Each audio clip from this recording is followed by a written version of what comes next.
ডিজাইনগুলো কই পাইলেন? এই ডিজাইনগুলো কই পাইলেন বন্ধু? তোমাকে মাথায় রাখার জন্য, তোমাকে ব্যস্ত রাখার জন্য, তোমাকে পাগল করে রাখার জন্য তোমার প্যান্টের ভিতরে হাজার হাজার ডিজাইনের ব্যবস্থা করে তারা। কোথাও সিলে ডিজাইন করে, কোথাও পটি তালি লাগায় ডিজাইন করে, কোথাও থেকে কেটে ফেলে ডিজাইন করে, কোথাও চেন বাটন লাগায় ডিজাইন করে, কোথাও পকেট লাগায় ডিজাইন করে। এক একটা ডিজাইন উঠায়া তোমাকে প্যান্টের কেনা আর বেচার ভিতরে তোমাকে ব্যস্ত রাখে। কখনো গেঞ্জি বের করে, টি শার্ট বের করে, বিভিন্ন ডিজাইনের, বিভিন্ন স্টাইলের, যাতে করে যুবক সুন্নতি পোশাক থেকে দূরে থাকে, যাতে করে নবীর পোশাক থেকে দূরে থাকে। নবীর প্রতি মহব্বত না জমে। নবীর প্রতি মহব্বত জমে গেলেই তো, ভালোবাসা অন্তরে জমে গেলেই তো যুবক মসজিদে চলে যাবে। আর যুবক মসজিদে চলে গেলে তো মুসলিম সমাজ চাঙ্গা হয়ে যাবে। মুসলিম যুবক যদি চাঙ্গা হয়ে যায়, তাহলে তো মুসলিম যুবকরা, মুসলিম সমাজরা, মুসলিম জাতি পৃথিবীর সমস্ত স্থানে জয়লাভ করবে। আর এটা তো কোনোভাবে হতে দেওয়া। ও যুবক, কবে বুঝবা আজকে দোস্ত তুমি? আর কবে বুঝবা?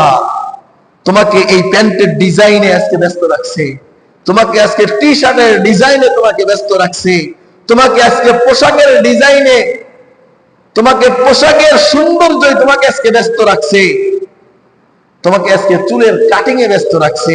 এখন তো চুলের কাটিংটা যেমন তেমন, দাড়িতে কাটিং বের হয়েছে, দাড়িতে কাটিং বের হয়েছে। দাড়িটা এভাবে না রাখলে সুন্দর লাগে না কেন? অমুক নায়ক রাখছে।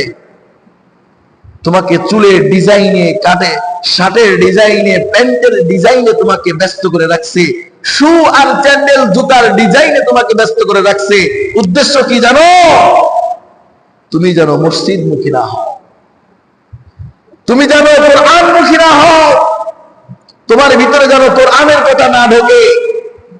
এই জন্য তোমাদেরকে এই বিভিন্ন প্রযুক্তি দিয়ে আকর্ষণ করে রাখতেছে। এই মোবাইল হাতে তুলে দেওয়ার পিছনে মুসলিম যুবককে ধ্বংসের গান টানতে নিয়ে যাওয়া। আজকে একটা যুবক একটা টাচফোন হাতে পাইলে রাত 2টা বাজে ঘুমায় না, বেলা 12টা বাজে ঘুম ভাঙে না।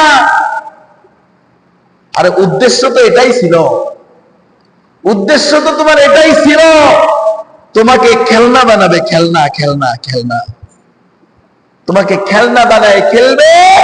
তুমি এই খেলার ভিতরে মাতোয়ারা হয়ে ইহুদি খ্রিস্টানের চক্রান্তে ফাঁদে পা দিয়ে তাদের খেলনা হয়ে দুনিয়ার জিন্দেগি শেষ করবা।